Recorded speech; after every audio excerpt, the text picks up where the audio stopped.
más grande que tus errores, más grande. Mi pregunta es, ¿cuándo es la última vez que has cometido un error? ¿Cuándo es la última vez que has cometido un error? Iba a salir así, mejor no lo hubiera hecho. Sabes, hace unos años un amigo conocido que salió de la cárcel hace muchos años, buscó trabajo, no podía conseguir trabajo, finalmente encontró un trabajo en una compañía.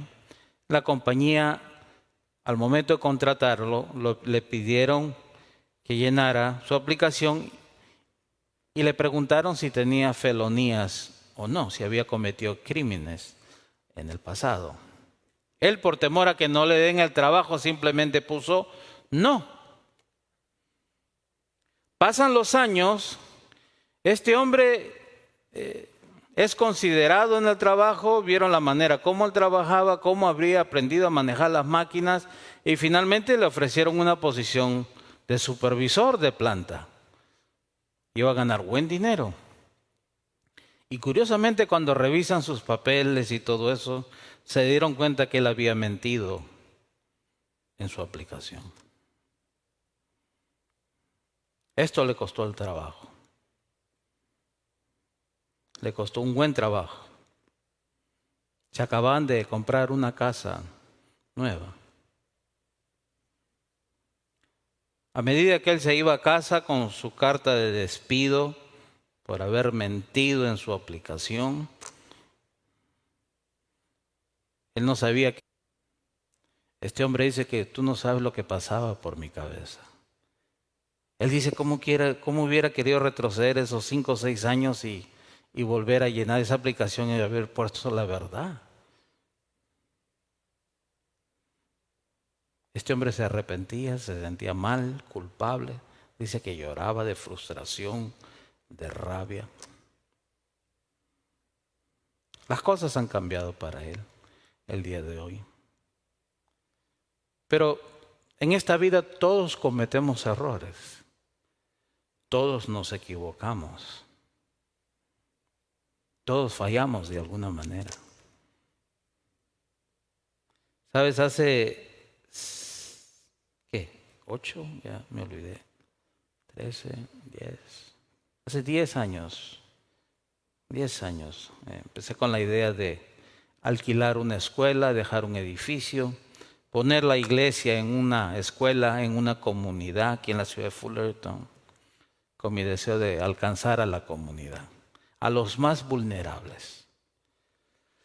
Mi deseo era que todos nos vayamos a la comunidad y sirvamos a la comunidad y podamos alcanzar almas para el Señor, podamos ayudar a las personas vulnerables que no tienen una relación con Dios, ayudar a los jovencitos, a los niños de la comunidad. Así que finalmente un día agarramos y nos fuimos. Muchos no fueron, muchos se fueron a otras iglesias. Ellos no estaban de acuerdo con dejar un edificio. Y las cosas no salieron bien como yo esperaba en aquel entonces. La verdad que luchamos mucho cuando llegamos a esta escuela elementaria, a un vecindario. Luchamos mucho. Económicamente luchamos mucho, no podíamos hacer mucho. Estábamos prácticamente arrastrando, sosteniéndonos hasta que vino el COVID. Y vino una llamada por teléfono del distrito escolar que nosotros ya no podíamos reunirnos como iglesia en la escuela. Marzo del 2020, me acuerdo. Y yo recuerdo mucho esos meses que no se podía reunir, que teníamos que encerrarnos, hacer videos y predicar por videos. Fueron momentos difíciles. Y a la vez yo tenía que hacer taxi para poder pagar mis biles. Pero ese periodo fue muy difícil porque yo siempre pensé que yo tenía la culpa. Quizás debí haber esperado más en Dios, debí haber esperado una confirmación de Dios, no debí haber salido de la iglesia de la manera que salí.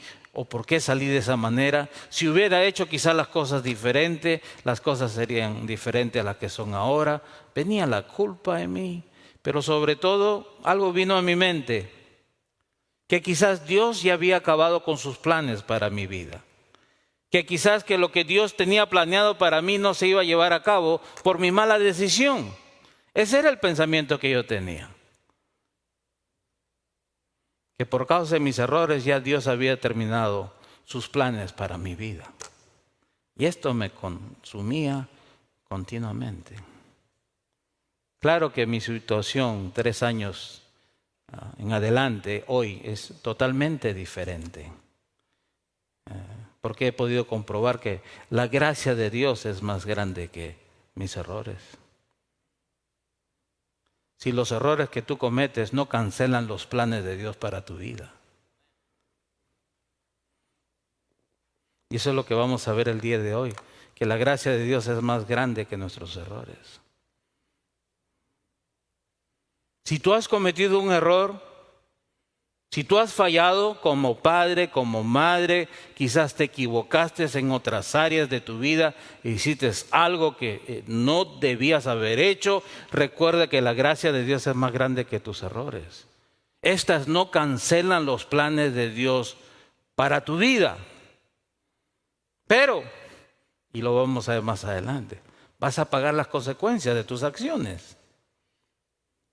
De eso sí no nos salvamos.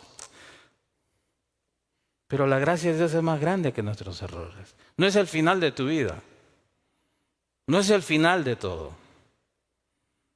No se ha acabado. Dios aún va a seguir adelante con sus planes. Dios aún tiene un plan para tu vida. Porque la gracia de Dios es más grande que nuestros errores. Hoy vamos a ver la historia de un hombre destinado a ser grande, un hombre destinado a hacer cosas grandes. Él sabía que iba a ser una persona grande, él sabía que él iba a tener éxito en esta vida, él sabía que Dios lo había escogido para algo grande, pero él comete un grave error. Él estafa a su padre, engaña a su padre, se aprovecha de la vejez de su padre. En los tiempos de hoy sería como hacerle firmar a un anciano que ya no mira, que mire unos documentos que te está dejando todas sus propiedades y cuentas del banco para ti. Cuando en realidad el papá tenía otros planes para sus otros hijos o su otro hijo. Esto causó un caos en la familia, causó problemas en la familia, al punto que su hermano lo quiso matar por este engaño. Hoy vamos a ver la historia de Jacob rápidamente en el libro de Génesis. Si usted no tiene una Biblia, no se preocupe, ponemos los versículos en pantalla y pongo las letras bien grandes para que las pueda leer. Yo ya tengo dificultad leyendo. Yo ya no puedo ver si no tengo lentes. Así que yo lo pongo bien grande para que usted lo pueda leer. Me acuerdo cuando tenía 25 años, yo me reía de aquellos que tenían lentes. Ahora trato de usar mis lentes a escondidas. Sí, pero así que pongo las letras grandes en la pantalla. Entonces, Jacob había sido destinado a ser un hombre grande. Hoy vamos a estar en el capítulo 28 de Génesis. Génesis es el primer libro de la Biblia. Capítulo 28 de Génesis. Y recordemos que Génesis, capítulo 28, el libro de Génesis fue escrito originalmente para los judíos, para los israelitas, que iban a tomar posesión de la tierra prometida. Moisés en sus 40 años en el desierto, 40 años yo creo que es suficiente tiempo para escribir un libro. Él escribe 5 libros. Este libro de Génesis, los orígenes o comienzos, es escrito para la nación de Israel y las futuras generaciones. Entonces, a través de esa historia, él está tratando o le mostrará a las futuras generaciones lo que sucedió en el pasado y qué es lo que ellos pueden aprender del pasado acerca del carácter de Dios y cómo ellos deben actuar también. Génesis 25:20, el trasfondo de la historia. Cuando Isaac tenía 40 años, se casó con Rebeca, hija de Betuel el arameo, de Padán Aram y hermana de Labán el arameo. Versículo 21. Isaac rogó al Señor a favor de su esposa porque ella no podía tener hijos. El Señor contestó la oración de Isaac y Rebeca quedó embarazada de mellizos. Pero los dos niños, dice el versículo 22, luchaban entre sí dentro de su vientre. Así que ella consultó al Señor. ¿Por qué me pasa esto?, preguntó. Versículo 23. Y el Señor le dijo: los hijos que llevas en tu vientre llegarán a ser dos naciones, y desde el principio las dos naciones serán rivales. Una nación será más fuerte que la otra, y tu hijo mayor servirá a tu hijo menor. En otras palabras, tu hijo menor será un hijo especial, grande, ¿sí?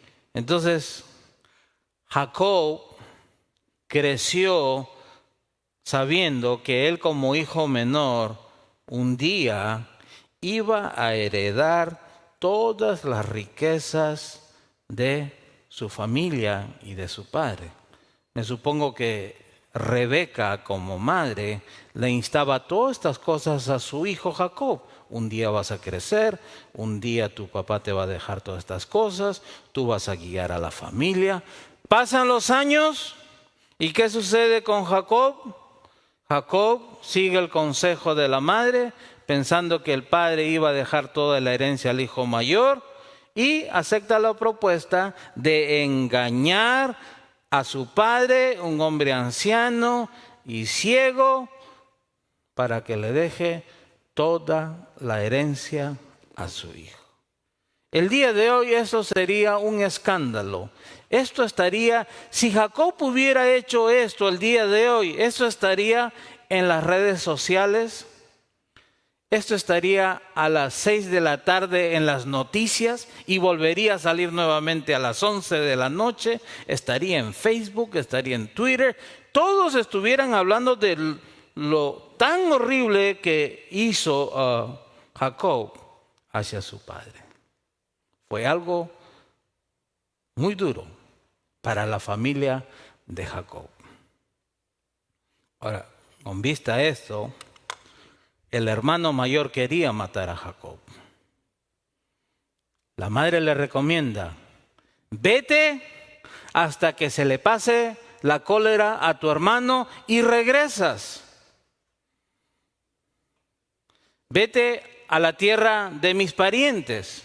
Digamos que su hijo nace aquí en los Estados Unidos, pero su hijo nunca ha ido a México o a El Salvador o a Sudamérica. Sin embargo, usted le pide que se vaya a su país de origen con su familia hasta que todo se calme y pueda regresar.